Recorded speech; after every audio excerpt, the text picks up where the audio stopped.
موضوع الدرس في إثبات التوحيد لله سبحانه والرد على المشركين. سورة الطور، تفسير ابن كثير.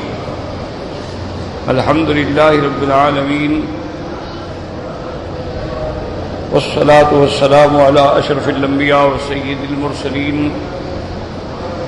سيدنا محمد وعلى آله وأصحابه أجمعين. اللهم صل على سيدنا محمد وعلى آل سيدنا محمد كما صليت على إبراهيم وعلى آل إبراهيم في العالمين إنك حميد مجيد. أعوذ بالله من الشيطان الرجيم. بسم الله الرحمن الرحيم.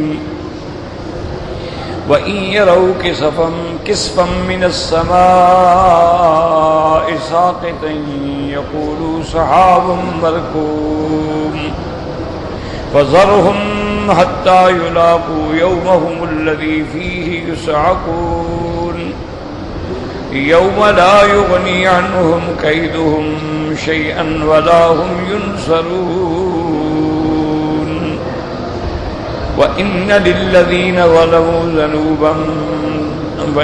لِلَّذِينَ ظَلَمُوا عَذَابًا دُونَ ذَلِكَ وَلَٰكِنَّ أَكْثَرَهُمْ لَا يَعْلَمُونَ وَاصْبِرْ لِحُكْمِ رَبِّكَ فَإِنَّكَ بِأَعْيُنِنَا وَسَبِّحْ بِحَمْدِ رَبِّكَ حِينَ تَقُومُ وَمِنَ اللَّيْلِ فَسَبِّحْهُ وَإِدْبَارَ النُّجُومِ.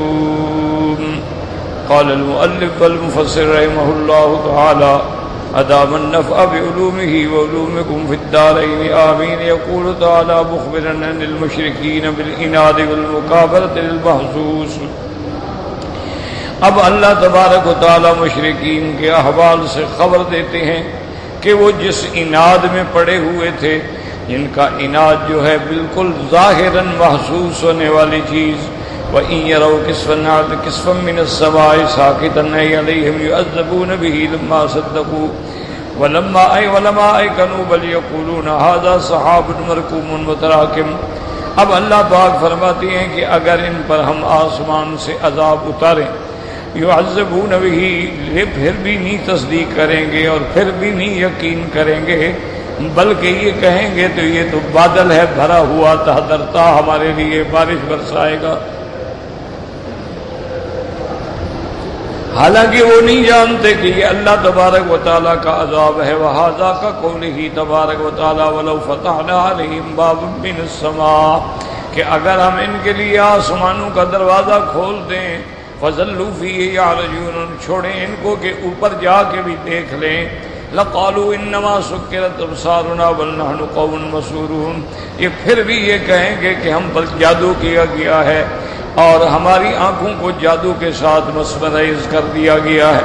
تو معنی یہ ہے کہ اپنے عناد میں اور اپنے بغض میں اور اپنے کفر میں ضد کے اس مقام پہ ہیں کہ اللہ کا عذاب دیکھنے کے باوجود بھی ان کو یقین نہیں آتا.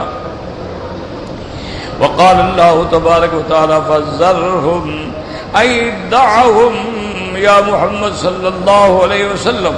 اللہ نے فرمایا میرے مدنی پاک آپ ان کو چھوڑیں ان کے حال پہ. اگر کوئی بیمار علاج کرانا نہیں چاہتا تو پھر کوئی آدمی اس کے لیے کیا کر سکتا ہے؟ آپ نے تبلیغ کی حد فرما دی، آپ نے انتہا فرما دی، لیکن اگر یہ نہیں سننا چاہتے آپ چھوڑیں ان کو ان کے حال پہ. حتیٰ یلاقوا یومہم الذی فیہ یصعقون، تاکہ اس دن جب قیامت کے دن ان کو ہوش آئے گی اور اٹھیں گے تو پھر ان کو پتہ لگ جائے گا آپ کی صداقت کا. وذالک یوم القیامت، اور وہی قیامت کا دن ہوگا. یوم لا یغنی عنہم کیدہم شیئا ولا ہم ینصرون. یوم لا یغنی عنہم کیدہم شیئا لا ینفعہم کیدہم ولا مکرہم الذی استعملوہ فی الدنیا لا یجزینہم یوم القیامت شیئا. اللہ فرماتی ہیں کہ جب قیامت کا دن ہوگا تو پھر ان کی کوئی تدبیر کارگر نہیں ہوگی، کوئی تدبیر کام نہیں آئے گی جو دنیا میں یہ تدبیریں کرتے تھے، لیکن قیامت کے دن سب تدبیریں الٹی ہو جائیں گی، سب چیزیں الٹ پڑ جائیں گی اور نہ کوئی ان کی مدد کرنے والا ہوگا۔ وَلَا هُمْ يُنصَرُونَ ثُمَّ قَالَ تَعَالَىٰ وَإِنَّ لِلَّذِينَ ظَلَمُوا عَذَابًا دُونَ ذَٰلِكَ، یعنی ان کے لیے اس آخرت کے عذاب سے پہلے بھی عذاب ہے دنیا میں، اے قبل ذلك فی الدار الدنیا کا قولہ تعالی وَلَنُذِيقَنَّهُم مِّنَ الْعَذَابِ الْأَدْنَىٰ دُونَ الْعَذَابِ الْأَكْبَرِ۔ بعض علماء فرماتی ہیں اس سے مراد وہ ہے کہ اللہ نے جن کافروں کو دنیا میں عذاب دیا ہے تو یہ دنیا کا عذاب ہے جو بالکل تھوڑا ہے، لیکن اصل بڑا عذاب جو ہے وہ آخرت کا ہے۔ اور بعض علماء فرماتی ہیں کہ اس سے مراد عذاب قبر ہے، اور یاد رکھیں کہ عذاب قبر جو ہے وہ حق ہے، اس لیے اتفاق ہے ائمہ اربعہ کا کہ عذاب القبر حق لا ينکرها الا ضال او مضل، عذاب قبر حق ہے، اس کا انکار کرنے والے گمراہ ہیں اور گمراہ کرنے والے ہیں۔ عذاب قبر اللہ کے قرآن سے بھی ثابت ہے، عذاب قبر میرے آقا کے فرمان سے بھی ثابت ہے، جیسے اس آیت میں بھی علماء فرماتے ہیں وَلَنُذِيقَنَّهُم مِّنَ الْعَذَابِ الْأَدْنَىٰ، وہ کہتے ہیں اس سے مراد عذاب قبر ہے۔ اور اسی طرح جو آیت آتی ہے فرعون اور اس کے جنود کے بارے میں النار یعرضون علیہا غدوا وعشیا ویوم تقوم الساعة ادخلوا آل فرعون اشد العذاب۔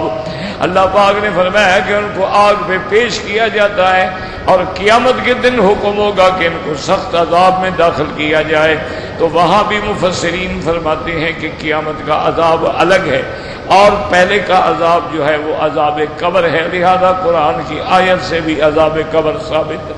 اور اسی طرح میرے آقا صلی اللہ علیہ وسلم نے فرمایا اور امت کو تعلیم دی، دعا مانگے اللہم انی اعوذ بک من عذاب القبر وَأَعُوذُ بِكَ مِنْ فِتْنَةِ الْمَسِيحِ الدَّجَّالِ وَأَعُوذُ بِكَ مِنْ فِتْنَةِ الْمَحْيَا وَفِتْنَةِ الْمَمَاتِ وَأَعُوذُ بِكَ مِنَ الْمَأْثَمِ وَالْمَغْرَمِ وَغَلْبَةِ الدَّيْنِ وَقَهْرِ الرِّجَالِ۔ تو اگر عذاب قبر نہ ہو تو پھر حضور کیوں فرمائیں کہ اللہ سے پناہ مانگو؟ اور اسی طرح میرے آقا نے حدیث مبارک میں ثابت ہے آپ کا قبر دو قبروں پہ گزر ہوا، آپ گزر رہے تھے، فرمایا انہما لیعذبان وما یعذبان فی کبیر، ان دو قبر والوں پہ عذاب ہو رہا ہے۔ تو اس قبر سے مراد برزخ کی قبر نہیں تھی، دنیا کی قبر تھی جس کے اوپر خود حضور پاک کھڑے تھے۔ اس لیے بعض علماء فرماتے ہیں اس سے مراد عذاب قبر ہے، ولیکن اکثرهم لا يعلمون نعذبهم في الدنيا ونبتليهم فيها بالمصائب لعلهم يرجعون وينيبون فلا يفهمون ما يراد بهم بل اذا جاء عنهم مما كانوا فيه عادوا الى اصل ما كانوا عليه كما جاء في بعض الاحاديث۔ اللہ پاک نے فرمایا یہ بدبخت نہیں جانتے، حالانکہ ہم ان کو دنیا میں بھی عذاب دیتے ہیں، دنیا میں بھی ان کو امتحانوں میں مصیبتوں میں مبتلا کرتے ہیں تاکہ اللہ کی طرف لوٹ آئیں، اللہ تعالیٰ کی طرف رجوع کریں، لیکن یہ پھر بھی بدبخت نہیں سمجھتے ہیں۔ وَإِذَا جَلَا عَنْهُمْ، اور جب مصیبتوں کو ہم کھول دیتے ہیں تو یہ پھر دوبارہ شرک کے اندر مبتلا ہو جاتے ہیں، جیسے اللہ پاک نے قرآن پاک میں فرمایا وَإِذَا رَكِبُوا فِي الْفُلْكِ دَعَوُا اللَّهَ مُخْلِصِينَ لَهُ الدِّينَ، جب یہ دریا میں سمندر میں کشتی میں سوار ہوتے ہیں اور کشتیاں ڈوبنے لگتی ہیں، اللہ کو پکارتے ہیں، خالص اللہ کو پکارتے ہیں، تمام شرک ورک بھول جاتے ہیں۔ اللہ فرماتے ہیں فَلَمَّا نَجَّاهُمْ إِلَى الْبَرِّ، اور جب ہم ان کو پناہ دے کے خشکی پہ اتار دیتے ہیں تو پھر اللہ کے ساتھ یہ شریک بنا لیتے ہیں۔ اسی طرح دوسرے مقام میں فرمایا اذا غشیہم موج کالظلل دعوا اللہ مخلصین لہ الدین، جب ان کو موجیں آتی ہیں پہاڑوں کی طرح گھیر لیتی ہیں تو پھر اللہ کو پکارتے ہیں، اور جب ہم ان کو نجات دیتے ہیں تو پھر یہ بھول جاتے ہیں اور اللہ کے ساتھ شرک کرتے ہیں، جیسے کہ حدیث پاک میں آتا ہے ان المنافق اذا مر وأوفي مثله ذلك مثله في ذلك مثل البعير۔ لا يدري فيما اكلوه وفيما ارسلوه. اب ایک حدیث پاک میں آتا ہے کہ ان المنافق اذا مرض، منافق جب بیمار ہوتا ہے اور اس کے بعد تندرست ہو جاتا ہے، اس کی مثال ایسی ہے جیسے اونٹ ہوتا ہے، وہ نہیں جانتا کہ مجھے انہوں نے باندھ دیا تھا تو کیوں باندھ دیا تھا، اور چھوڑ دیا ہے تو کیوں چھوڑ دیا ہے. اس لیے منافق کو بھی پتہ نہیں ہوتا، لیکن مومن سمجھتا ہے کہ مجھ پر جو بخار آیا ہے، مصیبت آئی ہے، نقصان دنیاوی آیا ہے، یہ ابتلا ہے، اللہ کی طرف سے امتحان ہے. وَلَنَبْلُوَنَّكُمْ بِشَيْءٍ مِّنَ الْخَوْفِ وَالْجُوعِ وَنَقْصٍ مِّنَ الْأَمْوَالِ وَالْأَنفُسِ وَالثَّمَرَاتِ وَبَشِّرِ الصَّابِرِينَ. اللہ تبارک و تعالیٰ آزمائش کرتے ہیں، اور اللہ والے جو ہیں وہ ان آزمائشوں میں اور زیادہ اللہ تعالیٰ کی طرف رجوع کرتے ہیں، اللہ تبارک و تعالیٰ کی طرف لو لگا لیتے ہیں. یاد رکھو کبھی انبیاء پہ بھی تکلیفیں آتی ہیں، کبھی اولیاء اللہ پہ بھی تکلیفیں آتی ہیں، تو وہ ان کے درجات کو بلند کرنے کے لیے ہوتی ہیں، ہمارے گناہوں کو مٹانے کے لیے اور اللہ والوں کے درجات کو بلند کرنے کے لیے ہوتی. تو ہر چیز میں اللہ تبارک و تعالیٰ کی مہربانی ہے. ہر حال میں بندے کو چاہیے کہ راضی رہے. رضینا باللہ ربا وبالاسلام دینا وبمحمد صلی اللہ علیہ وسلم نبیا ورسولا وبالقرآن اماما. اللہ کی رضا پہ، اللہ کی ربوبیت پہ راضی رہے، سرکار دو جہان کی رسالت پہ اور دین اسلام کی حقانیت پہ. یہ مومن کا کام ہے. تکلیف پہنچے تو شکر کرے. اس لیے حضور پاک نے فرمایا مومن ہر حال میں نفع میں ہوتا ہے. اگر اس پر مصیبت آتی ہے صبر کرتا ہے تو اجر پاتا ہے، اور اگر اس کو خوشی ملتی ہے تو شکر کرتا ہے، اور پھر اللہ اس کو اجر عطا فرماتا. یعنی مومن تو ہر حال کے اندر فائدے. اسی طرح فرماتے ہیں فی الاثر الہی، ایک آثار الہی اللہ تعالیٰ کے اقوال میں سے فرامین میں سے فرمانے کم آسی کا بلا تو آکبنی. قال اللہ تعالیٰ یا عبدی کم آفی کا وانت لا تدری. اللہ تبارک و تعالیٰ فرماتے کم اوسی کا، کتنا تمہاری نافرمانیاں ہیں لیکن تم پر عتاب نہیں آتا، عذاب نہیں آتا ہے. اسی طرح اللہ نے فرمایا یا عبدی کم اعافی کا، میں نے تمہیں کتنی دفعہ صحت دی، تندرستی دی، لیکن تجھے کوئی خیال نہیں آیا. حالانکہ تمہیں چاہیے تھا کہ اپنی تندرستی پر شکر کرتے اور عبادت کے اندر اپنے اوقات کو لگا دیتے. وقولہ تبارک و تعالی واصبر لحکم ربک فإنک بأعیننا، اے اصبر علی اذاہم ولا تبالهم فإنك بمرء منا وتحت كلاءتنا والله يعصمك من الناس. اللہ تبارک و تعالی نے حکم فرمایا میرے محبوب واصبر لحکم ربک، اپنے اللہ کے حکم پہ جمے رہیں. اصبر علی اذاہم، اگر کافر تکلیفیں دیتے ہیں صبر کریں ان کی ایذا پر، اور کوئی فکر نہ کریں، کوئی پرواہ نہ کریں. فإنک بمرء منا، آپ ہمارے دیکھنے میں ہیں، آپ ہماری حفاظت میں ہیں، ہم آپ کی حفاظت کریں گے. واللہ یعصمک من الناس، اللہ تبارک و تعالی لوگوں سے آپ کو بچائیں گے اور آپ کی حفاظت کریں گے، اور آپ کوئی فکر نہ کریں.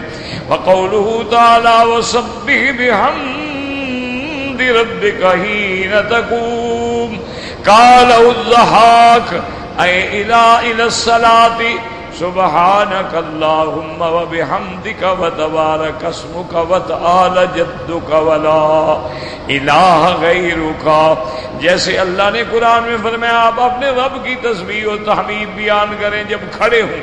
تو حضرت ضحاک رحمت اللہ علیہ جو بڑے مفسرین میں ہیں وہ فرماتے ہیں کہ اس آیت کا حکم یہ ہے کہ جب تم نماز کے لیے کھڑے ہو اللہ کی تسبیح و تحمید کرو، یعنی سبحانک اللہم وبحمدک وتبارک اسمک وتعالی جدک ولا الہ غیرک. یاد رکھیں کہ نماز شروع کرنے کے لیے استفتاح کہتے ہیں اس کو. اس میں احادیث مبارک میں دو روایات ہیں. ایک روایت میں تو یہی کلمات ہے سبحانک اللہم و بحمدک و تبارک اسمک وتعالی جدک ولا الہ غیرک. اور ایک روایت میں یہ بھی ہے کہ جب نماز شروع کرے تو اللہم باعد بینی و بین خطایایا کما باعدت بین المشرق والمغرب. تو یہ بھی حدیث میں موجود ہے. لیکن چونکہ امام ابو حنیفہ رحمۃ اللہ علیہ کا یہ طریقہ کار ہے کہ وہ سب سے پہلے کتاب اللہ کو لیتے ہیں کہ قرآن میں کیا حکم، اس کے بعد وہ سنت رسول اللہ کو لیتے. اچھا، اتفاق سے مثلا ایک مسئلے میں دو حدیثیں ہیں تو اب وہ پھر نظر ڈالتے ہیں خلفاء راشدین پہ، حضرت ابو بکر، حضرت عثمان، حضرت عمر، حضرت عثمان، حضرت علی پر کہ خلفاء راشدین نے کس حدیث پہ عمل کیا. اور اگر ان کو خلفاء راشدین میں سے بھی کوئی عمل نظر نہ آئے تو پھر عشرہ مبشرہ پہ نظر ڈالتے ہیں کہ بھئی یہ جنتی لوگ ہیں نا جن کو حضور نے جنت کی بشارت دی ہے، تو ان کا جو عمل ہوگا لازم وہ جنتیوں کا عمل ہوگا. اگر نہ ہو تو پھر اجماع پہ نظر ڈالتے ہیں. اجماع کا معنی ہوتا ہے جس مسئلے پر صحابہ متفق ہو جائیں اس کا نام اجماع ہے، اور اس کا مقام وہی مقام ہے جو سنت محمد مصطفیٰ. کیونکہ یہ ناممکن بات ہے کہ صحابہ کسی غلط مسئلے پہ اکٹھے ہو جائیں. کیوں؟ صحابہ تو بڑے عادل ہیں، بڑے صادق ہیں، اور سرکار دو عالم کے سچے پروانے ہیں. وہ کبھی باطل پہ کیسے خاموش رہ سکتے؟ حضرت عمر رضی اللہ تعالی عنہ نے ایک دفعہ منبر رسول پہ کھڑے ہو کے پوچھا صحابہ سے کہ اے لوگو، اللہ نے مجھے تمہارا خلیفہ اور امیر المومنین بنا دیا ہے، لیکن میں تم سے پوچھنا چاہتا ہوں تو اگر مجھ سے انسان ہوں مجھ سے غلطی ہو جائے تو پھر تمہارا کیا عمل ہوگا؟ تو صحابی کھڑے ہو گئے. انہوں نے کہا عمر ہم تلوار سے تجھے سیدھا کر دیں گے. یہ تھوڑا ہے ہم تمہیں چھوڑ دیں گے کہ تم غلط عمل کرتے رہو. تو صحابہ کا یہ مقام ہے. تو جس مسئلے پر صحابہ کا اجماع ہو جائے نا تو پھر یہ اللہ معاف کرے، پھر یہ جاہلوں کی بات ہوتی ہے کہ اس پہ اعتراض. اب مثال کے طور پر دیکھ لیں کہ جہاں تک تراویح کی نماز کا تعلق ہے، بعض علماء ایک حدیث مبارک سے 8 رکعت کو بھی تراویح سمجھتے ہیں. اچھا، ایک حدیث مبارک میں قیام اللیل وتر اللیل جو ہے وہ 12 بھی آیا ہے اور 11 رکعت بھی آیا ہے. اور ایک حدیث مبارک میں سرکار دو عالم سے بھی 20 رکعت پڑھنا آتا ہے.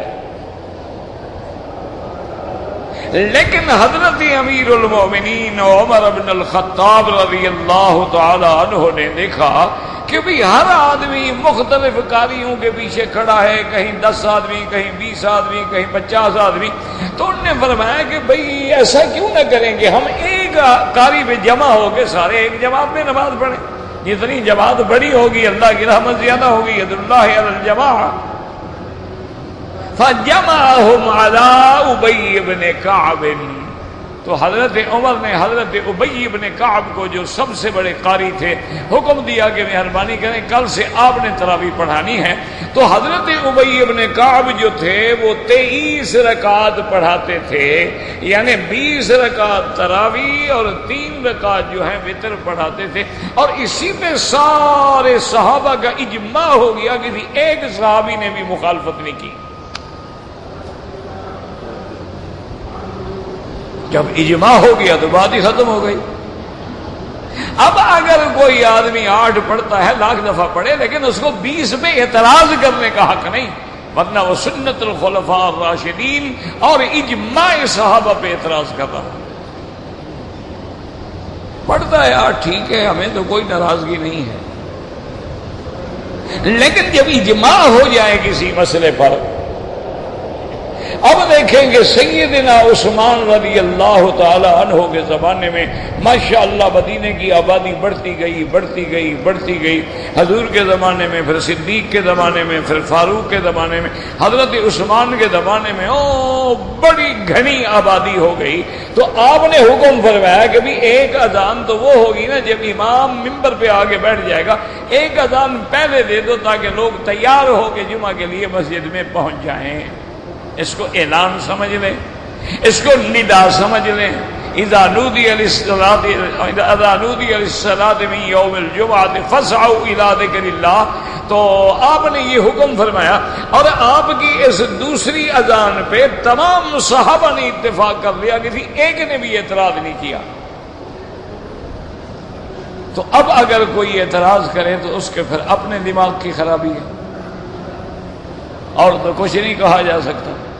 وہ کہ نہیں جی حدیث کے اور حضور کے ایک اذان ہوتی. تو حضرت عثمان نعوذ باللہ حضور کے مخالف تھے. حضرت عثمان نعوذ باللہ بدعت کرنے والے تھے، اور تمام صحابہ جو خاموش رہے نعوذ باللہ انہوں نے بھی بدعت پہ راضی ہو گئے. 1400 سال کے بعد تم بدعت پہ راضی نہیں ہوتے، حضور کے صحابہ راضی ہو گئے. کوئی عقل سے کام بھی تو لو نا، اگر اللہ نے عقل بھی تو دی ہے نا. اسی طرح یاد رکھیں کہ بعض احادیث ایسی ہیں صحیح حدیث جس میں کوئی شبہ نہیں، یعنی صحیح کی حدیث ہے. امام بخاری رحمت اللہ علیہ جیسے آدمی نے وہ حدیث کو نقل کیا ہے کہ حضور پاک نے جمع بین الصلاتین بین الظہر والعصر والمغرب والعشاء بالمدینہ من غیر مطر ولا خوف، کہ حضور پاک نے دو نمازیں ظہر اور عصر اس کو جمع کر کے پڑھا، مغرب عشاء کو بھی جمع کر کے پڑھا مدینہ منورہ میں، اور کوئی خوف بھی نہیں تھا، کوئی جنگ بھی نہیں تھی، کوئی بارش بھی نہیں تھی. اب یہ حدیث تو موجود ہے لیکن عمل کسی نے بھی نہیں کیا. غیر معمول بہا حدیثوں میں ہے جس پہ ایک صحابی نے بھی عمل نہیں کیا. تو میرے عزیز دیکھنا پڑتا ہے، بعض حدیثیں ہیں لیکن وہ غیر معمول بہا ہیں، یعنی اس پہ عمل ہی نہیں. اچھا بعض احادیث مبارک جو ہیں یاد رکھیں کہ وہ زیادہ ہیں، بلکہ حضور کے جوتے کے ساتھ نماز پڑھنے میں ایسی صحیح حدیثیں ہیں اور اتنے صحابہ سے ہیں کہ تقریباً 12 سے زیادہ صحابہ نے روایت کی ہے حضور کے جوتے پہن کے نماز پڑھنے کو، اور جوتے کے بغیر نماز پڑھنے کے بارے میں تو کوئی روایت ہی نہیں ہے، لیکن عمل جوتے نہ پہن کے نماز پڑھنے میں. اچھا ادھر راوی کیوں زیادہ ہو جاتے ہیں؟ ایسے یاد رکھو، اس لیے کہ جب کوئی کام کبھی نادراً کیا جائے نا تو اس کو روایت کرنے والے زیادہ ہوتے ہیں ہمیشہ. دیکھو نا آج ایک آدمی ابھی نماز عشاء کا وقت ہے اور وہ سر پہ ہاتھ باندھ کے نماز پڑھنا شروع کر دے تو سارے حاجی دیکھنا شروع کر دیں گے یار اس کو کیا ہو گیا، کہ نئی چیز ہے نا. تو نادر چیز کے دیکھنے والے اور بتلانے والے زیادہ، چونکہ جوتا پہن کے نماز پڑھنا نادراً تھا، ہمیشہ کا معمول نہیں تھا حضور کا. ہمیشہ کا معمول مبارک جو ہے وہ جوتے اتار کے نماز پڑھنے کا تھا. لہذا تواتر عمل جو ہے صحابہ سے لے کر آج تک جو ہے بغیر جوتے کے آ رہا ہے. تو لہذا ہم اس کو اسی لیے علماء تواتر دیکھتے ہیں کہ عمل کیا، کس عمل مسئلے پہ عمل ہو رہا. اب صحابہ سے لے کر آج تک جتنا تواتر آ رہا ہے، صحابہ تابعین تبع تابعین بعد میں سب بغیر جوتے کے نماز پڑھنے پہ آ رہا ہے. حالانکہ جوتے والی نماز کے لیے تو 12 راوی ہیں، اس کے لیے تو ایک راوی بھی نہیں ہے، لیکن حضور کا متواتر عمل ہے. اس لیے ہمیشہ یاد رکھیں اللہ تبارک و تعالی ہمارے حالات پہ رحم فرمائیں اور ہمارے دلوں سے بغض عناد کو دور فرما دیں۔ اور یہ دیکھیں کہ اب امام صاحب نے کہا کہ بھئی نماز جو ہے سبحانک اللہم و بحمدک سے شروع کرو، کیوں کہ قرآن کی آیت اس کے مطابق ہے، قرآن کی آیت اللہم اہدنی فی من ہدیت کے مطابق نہیں۔ تو لہذا یعنی معنی یہ ہے کہ وہ بھی جائز ہے، لیکن یہ مؤید بھی کتاب اللہ ہے، بالنص ہے، اس کے ساتھ اللہ کے قرآن کی آیت ساتھ لگی ہوئی ہے۔ اس لیے حضرت ضحاک فرماتے ہیں فسبح بحمد ربک حین تقوم، وہ فرماتے ہیں جب نماز کے لیے کھڑے ہوں تو سبحانک اللہم وبحمدک وتبارک اسمک وتعالی جدک ولا الہ غیرک پڑھا جائے۔ وقد روى مسعود بن انس وعبد الرحمن بن زید بن اسلم وغيرهما، وروى مسلم في صحيحه عن عمر رضي الله تعالى عنه انه كان يقول هذا في ابتداء الصلاة۔ رواه احمد واهل السنن عن ابي سعيد وغيره عن النبي صلى الله عليه وسلم انه كان يقول ذلك۔ وقال ابو الجوزاء وسبح بحمد ربك حين تقوم أي من نومك من فراشك، واختاره ابن جرير، ويتأيد هذا القول بما رواه الامام احمد۔ اب مفسر رحمۃ اللہ علیہ فرماتے ہیں اسی طرح حضرت ربیع بن انس نے، عبد الرحمن بن زید بن اسلم نے بھی فرمایا کہ آدمی جب نماز شروع کرے تو سبحانک اللہم وبحمدک وتبارک اسمک سے شروع کرے۔ اور اسی طرح امام مسلم رحمۃ اللہ علیہ نے اپنی صحیح کے اندر حضرت عمر رضی اللہ تعالی عنہ سے روایت کی ہے کہ حضرت عمر اپنی نماز کی ابتدا انہی کلمات سے فرماتے تھے سبحانک اللہم وبحمدک وتبارک اسمک وتعالی جدک ولا الہ غیرک۔ اب مفسر فرماتا ہے کہ حضرت ابو الجوزاء فرماتے ہیں کہ وسبح بحمد ربک حین تقوم کا معنی یہ ہے کہ جب نیند سے اٹھو، اپنے فراش سے اٹھیں، اپنے بستر سے اٹھیں تو اس وقت اللہ کی تسبیح و تحمید کریں، جیسے کہ امام احمد نے روایت کی ہے حدثنا ولید بن مسلم قال حدثنا الاوزاعی قال حدثنا عمیر بن ہانی قال حدثني جنادة بن ابی امیۃ قال حدثنا عبادة بن الصامت عن رسول اللہ صلی اللہ علیہ وسلم فقال من تعار من الليل فقال لا الہ الا اللہ وحدہ لا شریک لہ، جو آدمی رات کو جاگے اور پھر یہ کلمہ کہے لا الہ الا اللہ وحدہ لا شریک لہ لہ الملک ولہ الحمد وہو علی کل شیء قدیر، سبحان اللہ والحمد للہ ولا الہ الا اللہ واللہ اکبر ولا حول ولا قوة الا باللہ، ثم قال رب اغفر لی او قال ثم دعا استجیب لہ۔ اب مفسر فرماتے ہیں کہ اس حدیث میں میرے آقا نے رحمت دو جہاں نے فرمایا کہ جب رات کو تیری نیند کھلے اور اس وقت تو یہ کلمات کہے لا الہ الا اللہ وحدہ لا شریک لہ لہ الملک ولہ الحمد، اور اس کے بعد دعا مانگے رب اغفر لی، یا جو بھی دعا مانگے تو اللہ اس کی دعا کو قبول فرماتے ہیں۔ فإن عزمت وجہ ثم صلی قبل الصلاۃ، اب اگر اٹھنے کے بعد جاگنے کے بعد ہمت کر کے وضو کیا اور وضو کر کے نماز پڑھی، اللہ تبارک و تعالی اس کی نماز کو بھی قبول فرماتے ہیں۔ وأخرج البخاری فی صحیحہ وعلى السنن من حدیث الولید بن مسلم وقال ابن ابی نجیح عن مجاہد وسبح بحمد ربک حین تقوم، قال من کل مجلس، کہ جب تم کسی بھی مجلس سے اٹھو تو اللہ کی تسبیح و تحمید بیان کرو، سبحانک اللہم وبحمدک اللہم اغفر لی۔ وقال الثوری النبی صلی اللہ علیہ وسلم سبح بحمد ربک حین تقوم، قال اذا اراد الرجل ان يقوم من مجلسه قال سبحانك اللهم وبحمدك، جب تم کسی مجلس سے اٹھو تو تم اس وقت بھی یہ کہا کرو سبحانك اللهم وبحمدك۔ تو یاد رکھیں ہمیں اعتراض نہیں، نیند سے اٹھو تو کہو، مجلس سے اٹھو تو کہو، لیکن نماز کی ابتدا بھی اس کے ساتھ کی جائے تو اور زیادہ سے زیادہ بہتر ہے۔ اب فرماتے ہیں قال الریات مددنا ابی قال حدثنا ابو النضر اسحاق ابراہیم الدمشقی قال حدثنا محمد بن شعیب قال اخبرني طلحة بن عمرو الحضرمي ان عطاء بن ابي رباح انه حدثه عن قول الله عز وجل وسبح بحمد ربك حين تقوم، یقول ان تکن من کل مجلس ان کنت احسنت ازددت خیرا وان کنت غیر ذلک کان ھذا کفارۃ لہ۔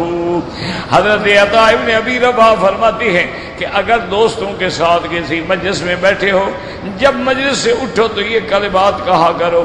اگر اس مجلس میں بھی تم لوگوں نے اچھے کام کیے، اچھی باتیں کی ہیں، تو اللہ تبارک و تعالیٰ تیرے درجات کو بلند کر دیں گے، اور اگر تم نے کوئی غلط بات کی ہے تو اس کلمے کی وجہ سے اللہ تجھے معافی عطا فرما دیں گے۔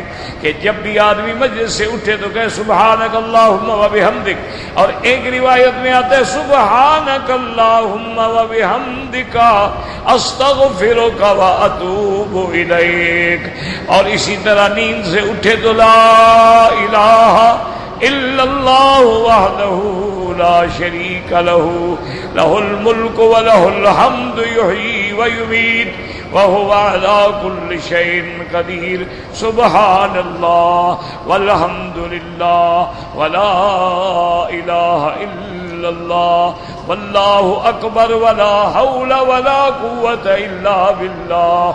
اس کے بعد اللہ سے دعا مانگے تو اس کی دعائیں قبول ہوتی ہیں، اور اگر نماز پڑھے تو نماز بھی قبول ہوتی ہے۔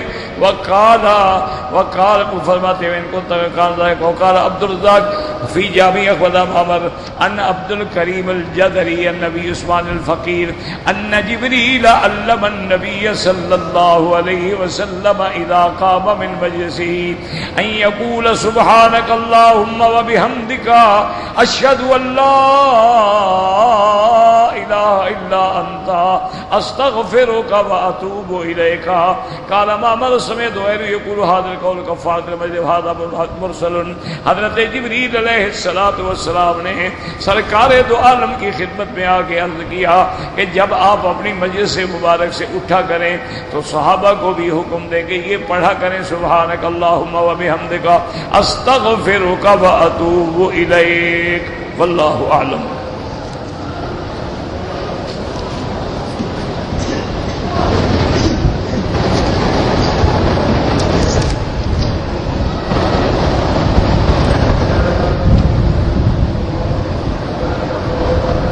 کہتے ہیں جی کہ قرآن کے آیات مبارک جو ہیں جب بوسیدہ ہو جاتی ہیں تو بے ادبی سے بچانے کے لیے ان کو جلانا جائز ہے؟ جائز ہے، کیونکہ اللہ نیات کو جانتے ہیں کہ یہ قرآن کو جلا رہا ہے یا قرآن کو بے ادبی اور بے حرمتی سے بچانے کے لیے اس نے اس کے بوسیدہ اوراق کو جلا کے اس راک کو کسی جگہ محفوظ کر دیا۔ لیکن فقہا نے یہ لکھا ہے، یاد رکھو کہ جس مسئلے سے لوگوں میں فتنے کا اندیشہ ہو تو وہاں آدمی احتیاط کرے۔ کیا مانا کہ اب اگر وہ بیچارہ جلائے تو شریعت میں تو جائز ہے، لیکن لوگ بدنام کر دیں گے جی قرآن کو جلا دیا اور قرآن کو جلا دیا اور قرآن کو جلا دیا۔ تو اس لیے بہتر یہ ہوتا ہے کہ ایسے اوراق کو اکٹھا کر کے کسی برتن میں یا مٹی کے کسی مٹکے میں ڈال کے آپ سمندر میں اس میں ایک وزندار چیز رکھ دیں تاکہ سمندر کی تہہ میں بیٹھ جائے، یا اگر کوئی عمارت بن رہی ہوتی ہے اس کی دیوار میں دفن کر دیں تاکہ محفوظ ہو جائے، کسی کا پاؤں نہ آئے۔ اگر آپ نے اپنی والدہ کو وہیل چیئر پہ بٹھا کے طواف کرایا ہے اور اپنے طواف کی نیت بھی کر لی ہے تو بالکل آپ کا بھی ہو گیا، والدہ کا بھی ہو گیا، کوئی مسئلہ نہیں۔ وہ جو جھگڑا ہے نا مسئلہ کتابوں میں وہ اور جھگڑا ہے، لوگ سمجھتے تو نہیں ہے نا، ویسے ہی بیچارے میری طرح ہوتے ہیں ان پڑھ تو اعتراض کرتے رہتے۔ وہ مسئلہ اصل میں ہے حامل اور محمول کا، کہ اگر ایک آدمی نے مثلا اپنے بوڑھے والد کو کندھے پہ بٹھا دیا اور طواف کرایا تو کیا اس کا ہو جائے گا؟ وہ کہتے ہیں جس کو کرا رہا ہے اس کا تو ہو جائے گا، اس کا نہیں ہوگا۔ اس لیے کہ یہ تو اس کو طواف کرانے کے لیے چل رہا ہے، اپنے طواف کے لیے تو چلا ہی نہیں ہے۔ یہ مسئلہ باریک مسئلہ ہے، سمجھنے کی کوشش کیا کریں۔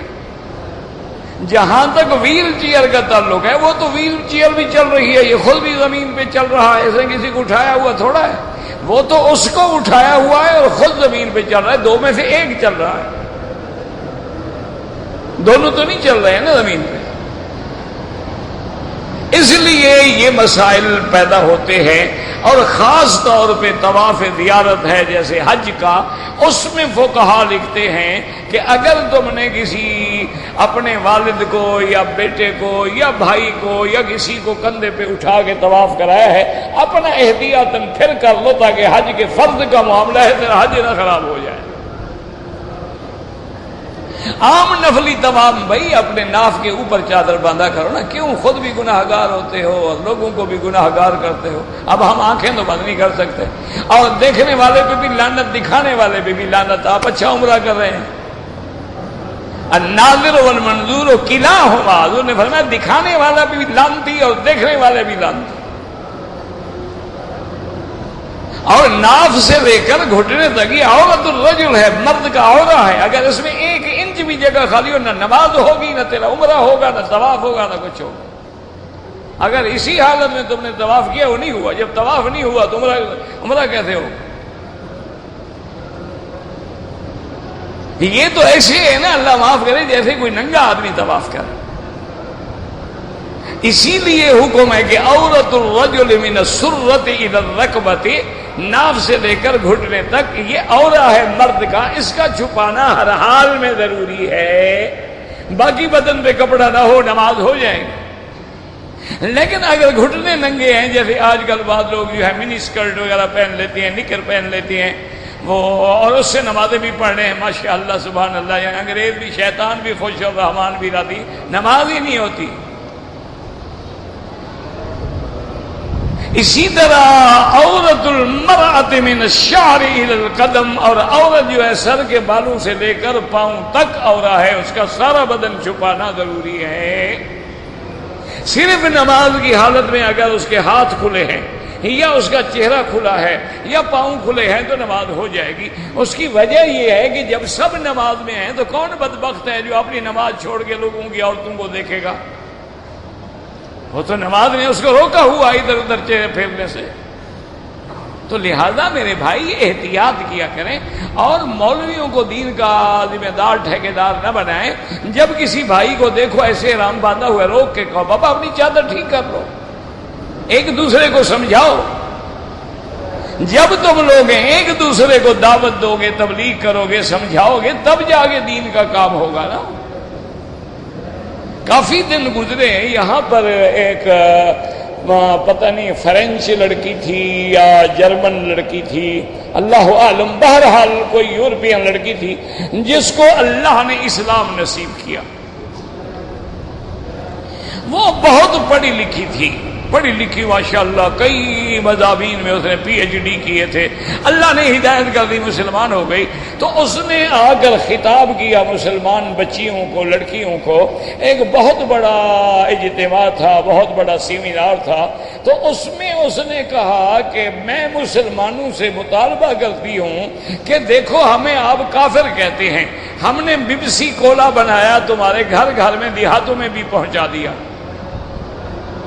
ہم نے 7 اپ بنایا، ہم نے مرنڈا بنایا ہے، ہم نے برگر بنایا، ہم نے پیزا بنایا، ہم نے چاکلیٹ بنائے ہیں، ہم نے بسکٹ بنائے ہیں، ہم نے کیک بنائے ہیں، تمہارے گھر گھر میں ہم نے پہنچا دیے ہیں، تمہارے بعد جنت جہنم کے نسخے ہیں اور تم ہمیں نہیں بتلاتے ہو۔ اور اس نے کہا میں مسلمان ہو گئی، میرے ماں باپ کافر مر گئے، ان میں جہنم میں جانے کا ذمہ دار کون ہے مجھے بتاؤ؟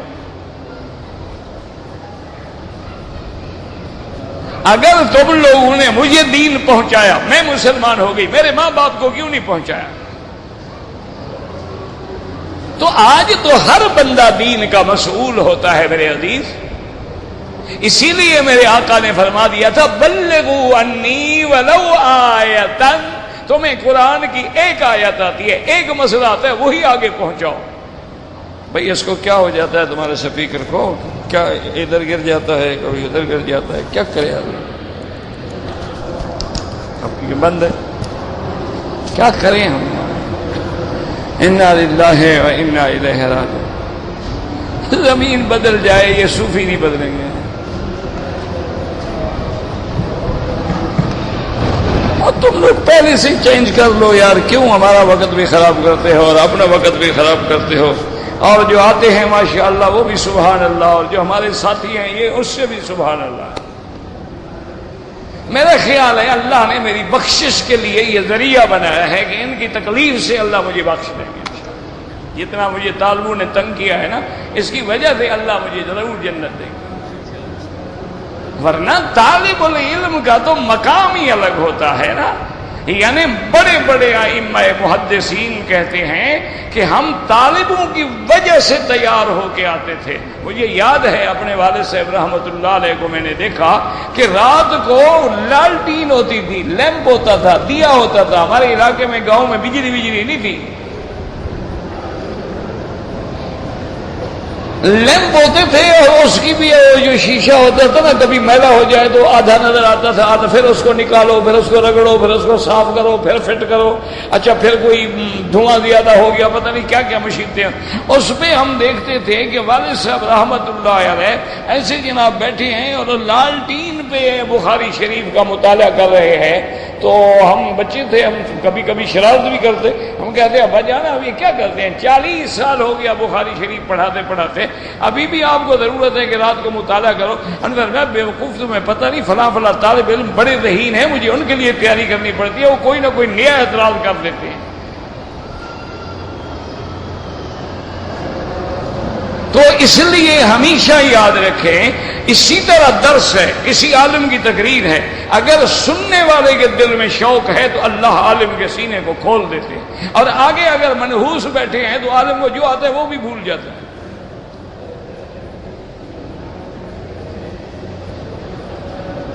یہ حالات ہیں، اتفاقات ہیں۔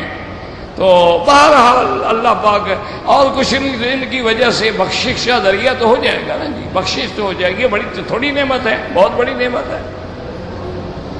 ورنہ طالب العلم تو ماشاءاللہ جناب، طالب تو اتنا تیار ہو، اسی لیے ہے نا کہ طالب کتاب پڑھتا ہے، عبارت طالب پڑھتا ہے، اور روزانہ استاد کہتے ہیں آج تم نے پڑھی ہے، کل یہ پڑھے گا، اس کے بعد اور پڑھے گا، سارے تاکہ پڑھیں، تاکہ استاد کو پتہ لگے کہ طالب علم کو پتہ بھی ہے کہ جملہ اسمیہ، جملہ فعلیہ کیا ہے، فاعل کیا ہے، مفعول کیا ہے، مفعول بہی کیا ہے، لہو کیا ہے، مفعول مطلق کیا ہے، ادغام کیا ہے، مد کیا ہے، کسر کیا ہے، غنہ کیا ہے، اس کو خود پتہ بھی ہے۔ اگر اس کو پڑھنے ہی نہیں آتا سمجھے گا مٹی سمجھے گا۔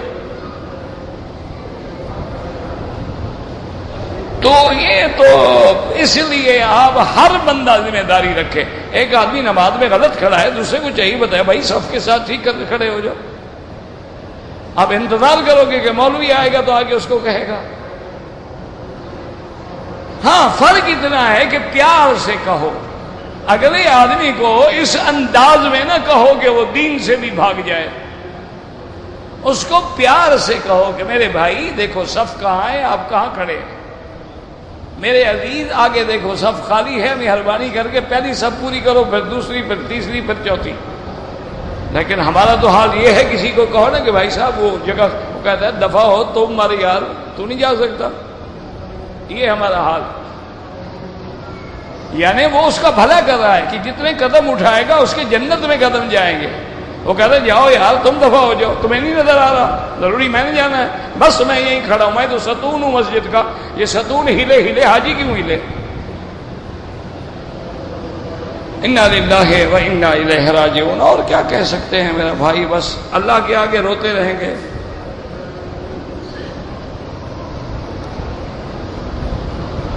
میرا بھائی گزارش یہ ہے کہ حدیث جو ہے اس کے پہلی بات یاد رکھو کہ حدیث صحیح بھی ہوتی ہے، صحیح غیر ہی بھی ہوتی ہے، حسن بھی ہوتی ہے، حسن لذات ہی بھی ہوتی ہے، حدیث ضعیف بھی ہوتی ہے، حدیث غریب بھی ہوتی ہے۔ اور آپ حیران ہوں گے کہ امام بخاری جیسا آدمی جو امیر المومنین فی الحدیث ہے، جو الحافظ ہے، حجہ ہے، ثقہ ہے، امام ہے حدیث میں، اور جس کی کتاب کو بعض علماء کہتے ہیں کہ اللہ کے قرآن کے بعد صحیح کتاب جو ہے بخاری شریف ہے، اس کی پہلی حدیث بھی غریب ہے اور آخری حدیث بھی غریب ہے۔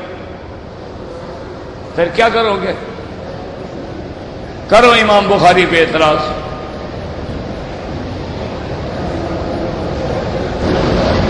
حضرت یہ کہہ دینا وہ جی ضعیف ہے، وہ جی ضعیف ہے، جی وہ ضعیف ہے، کیا مانا ضعیف ہے؟ بابا تمہارا ابا جب ضعیف ہو جائے گھر سے نکال دیتے ہو. اور ضعف کس وجہ سے ہے؟ ضعف متن کی وجہ سے ہے، سند کی وجہ سے ہے. ضعف شدید ہے یا ضعف کبھی یعنی ضعیف ہے؟ ضعف کی قسمیں ہوتی ہیں. ایسے تھوڑا بس ضعیف لکھ دیا نعوذ باللہ بس وہ حدیث ہی ختم ہو گئی. پھر تو ساری کتابیں تمہیں اور لکھنی پڑیں گی. جتنے سنن ہیں یعنی جتنے سنن ہیں ضعیف حدیثیں ان سے نکال دو، بتاؤ مجھے باقی بچتا کیا ہے تمہارے گھر میں؟ ایسی بھی جماعتیں اٹھی ہیں، انہوں نے کہا جی یہ حدیث ضعیف ہے جی، وہ جی چھوڑو جی ہم ضعیف حدیث پہ عمل نہیں کرتے. اچھا جی ٹھیک ہے. اور آگے انہوں نے کہا جناب ضعیف کیا، ہم تو حدیث حسن پر بھی عمل نہیں کرتے، ہم صرف صحیح پہ عمل کریں گے. اب دو حصے تو حدیث ختم ہو گئی نا.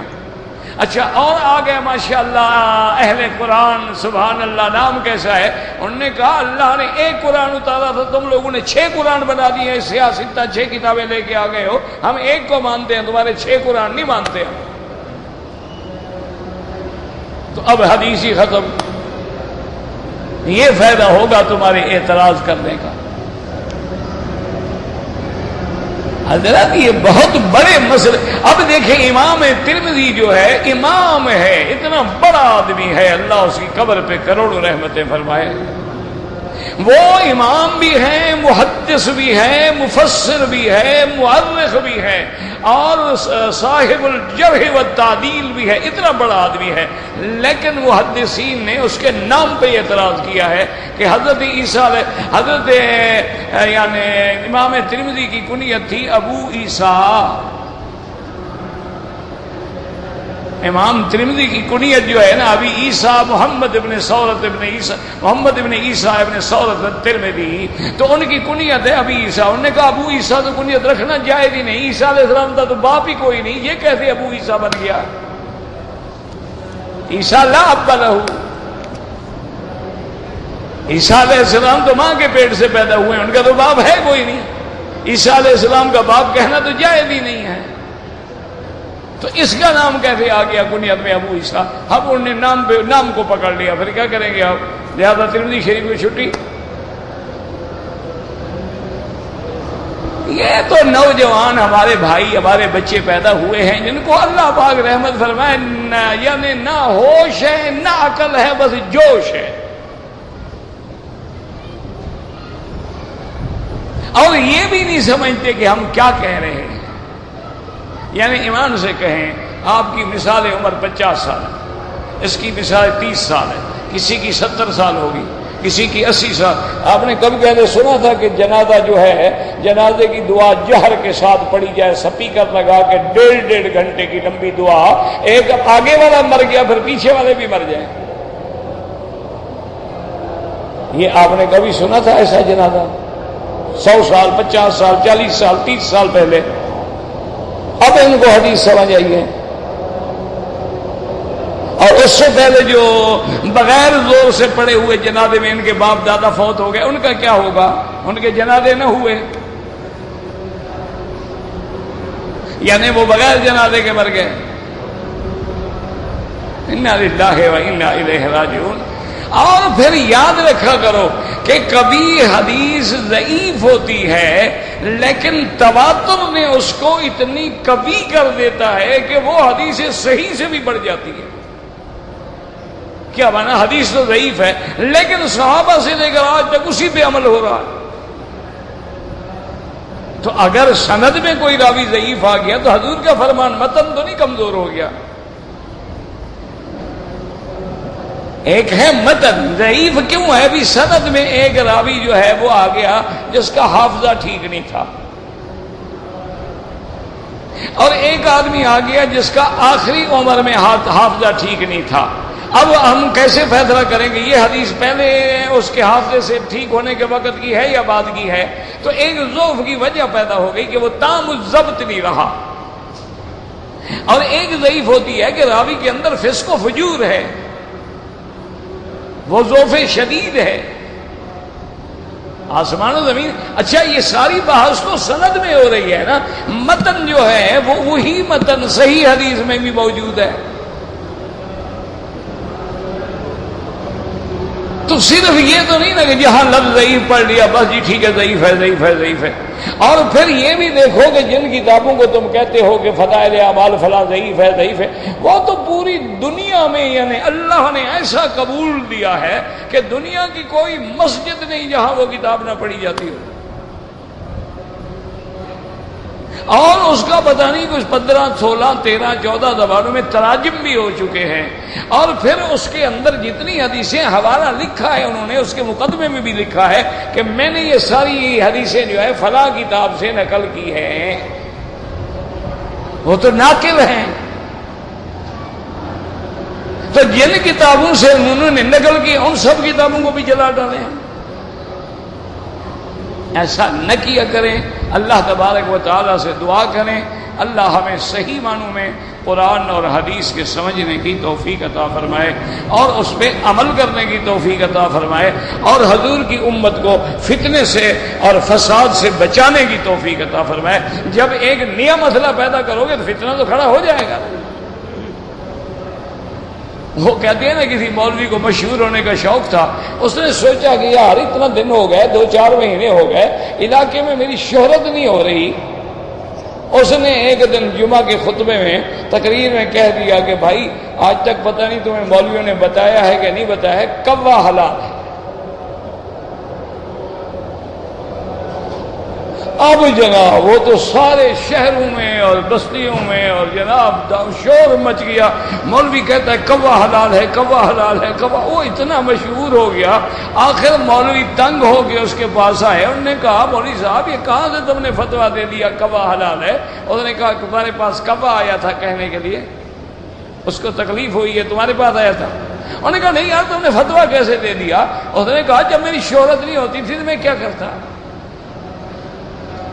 میں نے فتویٰ دے دیا اب تم آ گئے میں کل کہہ دوں گا علماء آئے تھے انہوں نے مجھے سمجھایا ہے کوا حرام.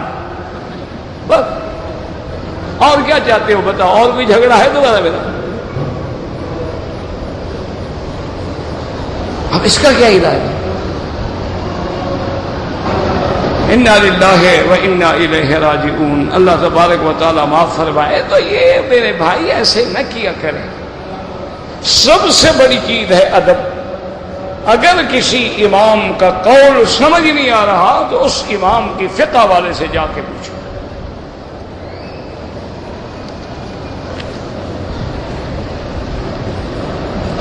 اگر ہم نے 2-3 طواف اکٹھے کر لیے بعد میں 2 رکعت پڑھیں بالکل ٹھیک ہے. درود تو کوئی عربی کا لفظ نہیں ہے. عربی کا لفظ تو صلاۃ ہے نا. ان اللہ و ملائکتہ یصلون علی النبی. عربی میں لفظ صلاۃ ہے. درود فارسی کا لفظ صلاۃ کا معنی ہوگا. انگوٹھے چومنا جو ہے بدعت ہے، اس کی کوئی حقیقت نہیں.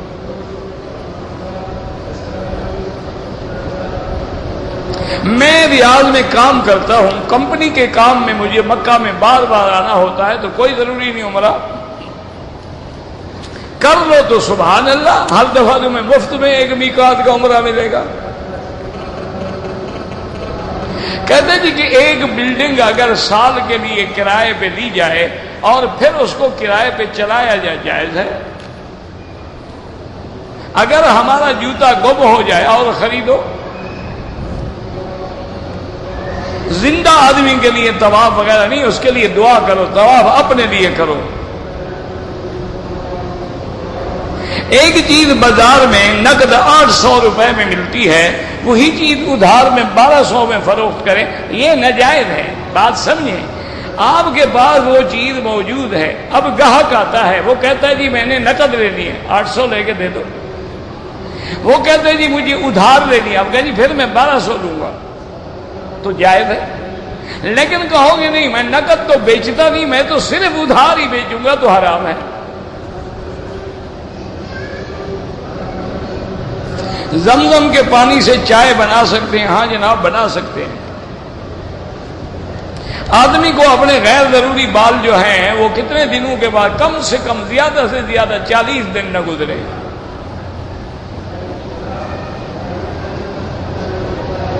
زکوٰۃ دینے کے لیے کتنی ضروری ہے؟ صاحب نصاب ہونا ضروری ہے، یعنی 52.5 تولے چاندی کی قیمت اگر تمہارے پاس ہے تو تم صاحب نصاب ہو، زکوٰۃ دو۔ اگر ہم مارکیٹ سے کوئی چیز خریدیں، وہ انعامی کوپن دیتی ہے، انعامی کوپن نہیں، یہ جوا ہے، ناجائز ہے۔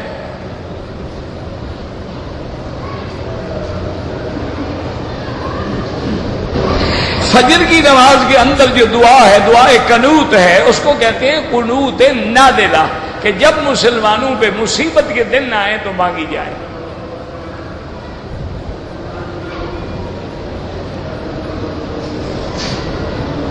کہتے ہیں جی کہ حضرت آدم کو جب جنت سے نکالا گیا تھا تو انہوں نے حضور کے واسطے سے دعا مانگی تھی، آپ کو بتایا تھا حضرت آدم نے؟ قرآن میں تو حضرت آدم کی دعا لکھی ہوئی ہے، ربنا ظلمنا انفسنا ان لم تغفر لنا وترحمنا لنکونن من الخاسرین، وہاں تو واسطہ ہے ہی نہیں، لیکن پتہ نہیں آپ کو کان میں بتایا ہو۔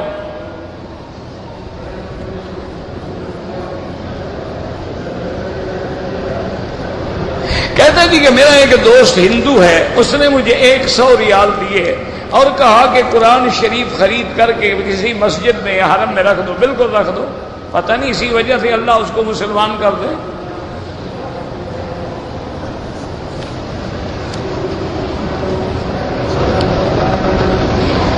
چپلیں اپنی کسی تھیلی میں ڈال کے اپنے پاس رکھیں۔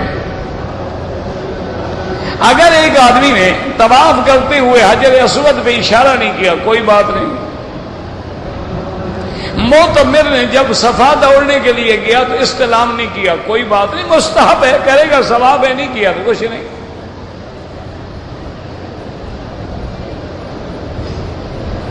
کہتے جی کہ حضرت عیسیٰ علیہ السلام جو ہیں جب وہ دنیا میں تشریف لائیں گے تو وہ ان 4 ائمہ کی تقلید کریں گے؟ نہیں، 4 ائمہ جس کی تقلید کرتے ہیں وہ بھی اسی کی کریں گے۔ 4 ائمہ بھی حضور کی کرتے ہیں، عیسیٰ علیہ السلام بھی حضور کی کریں گے۔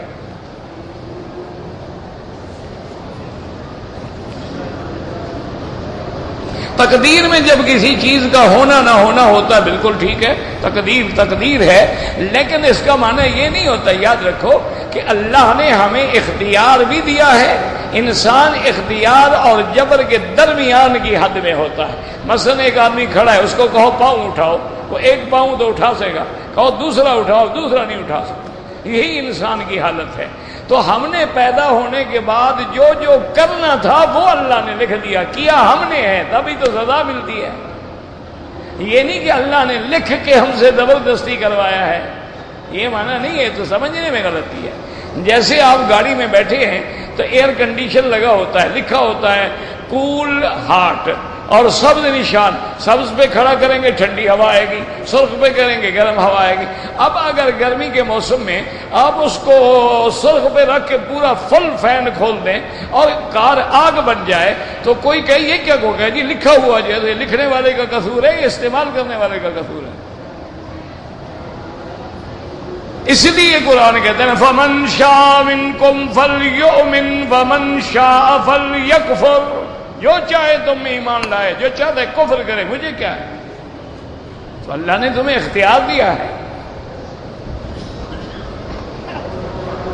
تقلید کا معنی ہوتا ہے کسی عالم پر اعتبار کر کے مسئلہ پوچھنا اور اس سے دلیل نہ مانگنا، یہ ہوتا ہے تقلید۔ یہ کب سے شروع ہوئی؟ صحابہ کے زمانے سے۔ جب حضرت معاذ یمن میں گئے تو سارے آپ سے مسئلہ پوچھتے تھے، دلیل نہیں مانگتے تھے۔ اسی طرح عبداللہ ابن مسعود جب کوفے میں گئے سارے لوگ آپ سے فتویٰ دیتے، یہ تو صحابہ کے زمانے سے، بغیر تقلید کے تو کوئی حل ہی نہیں۔ اسی لیے تو اللہ ہمیں دن میں 5 دفعہ کھڑا کرتے ہیں امام کے پیچھے کہ سیکھو، جب تک امام کے حکم پہ نہیں چلو گے تمہاری نمازیں بھی نہیں ہوں۔